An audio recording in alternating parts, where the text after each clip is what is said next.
बहुत पुरानी बात है। तथागत बुद्ध एक शहर में प्रवास कर रहे थे। उनके कुछ शिष्य भी उनके साथ थे। उनके शिष्य एक दिन शहर में घूमने निकले तो उस शहर के लोगों ने उन्हें बहुत बुरा भला कहा। शिष्यों को बहुत बुरा लगा और वे वापस लौट गए। बुद्ध ने जब देखा कि उनके सभी शिष्य बहुत क्रोध में दिख रहे हैं तो उन्होंने पूछा, क्या बात है, आप सभी इतने तनाव में क्यों दिख रहे हो? तभी एक शिष्य क्रोध में बोला, हमें यहाँ से तुरंत प्रस्थान करना चाहिए। जब हम बाहर शहर में घूमने गए तो वहाँ के लोगों ने बिना वजह हमें बहुत बुरा भला कहा। जहाँ हमारा सम्मान न हो वहाँ एक पल भी नहीं रहना चाहिए। यहाँ के लोग सिर्फ दुर्व्यवहार के सिवा कुछ जानते ही नहीं हैं। बुद्ध ने मुस्कुराकर कहा, क्या किसी और जगह पर तुम सद्व्यवहार की अपेक्षा रखते हो? दूसरा शिष्य बोला, इस शहर से तो भले लोग ही होंगे।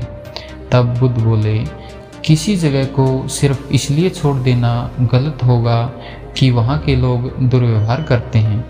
हमें तो कुछ ऐसा करना चाहिए कि जिस स्थान पर भी जाएं, उस स्थान को तब तक न छोड़ें जब तक अपनी अच्छाइयों से वहाँ के लोगों को सुधार न दें।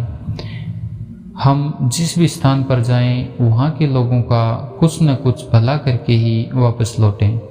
हमारे अच्छे व्यवहार के बाद वह कब तक बुरा व्यवहार करेंगे? आखिर में उन्हें सुधरना ही होगा। वास्तविकता में धर्म का कार्य तो ऐसे लोगों को सुधारना ही होता है।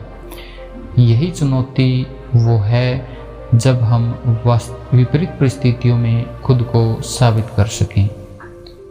ये सभी बातें सुनकर बुद्ध के प्रिय शिष्य आनंद ने प्रश्न किया, हे तथागत, उत्तम व्यक्ति किसे कहते हैं? इस पर बुद्ध ने जवाब दिया, जिस प्रकार युद्ध में बढ़ता हुआ हाथी चारों तरफ के तीर सहते हुए भी आगे बढ़ता जाता है, ठीक उसी तरह उत्तम व्यक्ति भी दूसरों के अपशब्दों को सहते हुए अपना कार्य करता रहता है। खुद को वश में करने वाले प्राणी से उत्तम कोई और नहीं हो सकता।